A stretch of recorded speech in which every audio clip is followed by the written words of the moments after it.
Hi boys and girls, it's Shane. We're working on re-siding a house, and we've got a really serious problem we're going to be fixing today, and I've never done this before.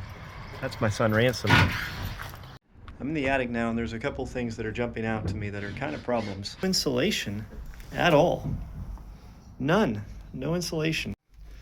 And then there's, of course, this problem. Look at this. I can stick my whole hand outside this house. And this is separated from the home. Over years, it's just been tilting away. All right. So we're going to kick this thing over. Wait, Why don't I just kick it over right now? aren't we going to cut it apart first? Well, if I just give it one swift kick and it falls over, doesn't that save our trouble? I wanted to play with the concrete saw.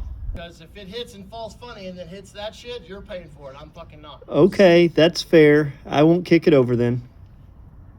You guys never let me have any fun. I phoned your mom last night. I can just pull this stuff off with just my fingers. I was thinking we might need to make a cut and take it down in sections, but I think this already kind of qualifies as a cut. So if we're going to cut it anywhere, probably just a little out of reach. I guess I need to get on a bigger ladder. I can't kick it, but it's okay to use a pry bar on it. Gotcha. You got a little bit. Yeah, that's got some wiggle already, dude. You're moving at least a ½ inch. Here Shay's working some of these old bricks out. They're coming out actually really easily. We're trying to weaken this part of the chimney so that if we pull it over, it'll break here and not come down in one giant piece like a big tree. Ransom and Shay are going to wrap a rope around this a couple times and buckle everything in nice and tight so that we'll have a point to pull from and hopefully guide this gently to the ground. What could go wrong, right? Our friend Joseph is helping. He brought his pulley and his tractor, which is absolutely useful in something like this, and a big pulley is important. At this point we're pretty confident, but we are respectful of how heavy this is going to be. Want to try it with just all three of us pulling instead of the tractor, just to see? Well, we got to be in the way, though. No, the rope is pretty far back. We can...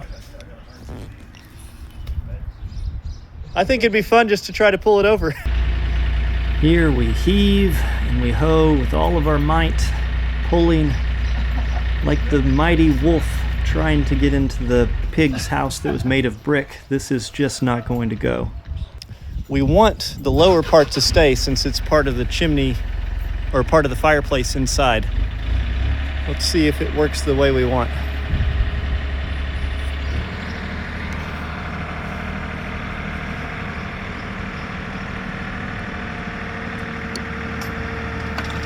There it goes. Woo!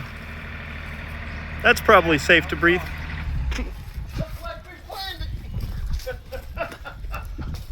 That's exactly where we wanted it. Seriously, That's right where we wanted. We wanted to keep the inside fireplace.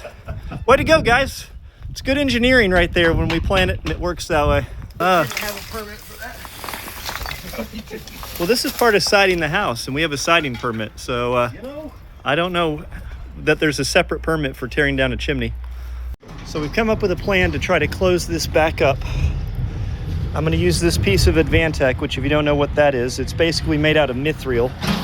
We're going to place it across here, and then he's going to push with the tractor. That's going to hopefully spread it out across all these bricks so that we can not break the brick as we push.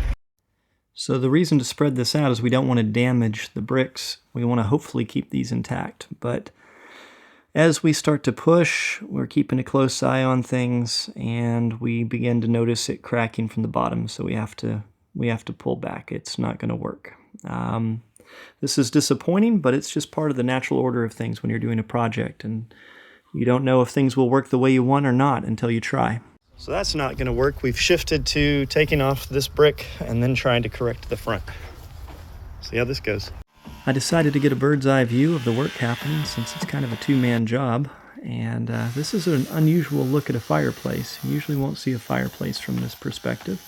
We do want this to disappear when we side the house, however. So to do that, we're going to cut some 2x4s and place them in the spots that would be necessary to support some sheeting, and then we're going to cut some sheeting pieces into shape and place them on the 2x4s that we put in place.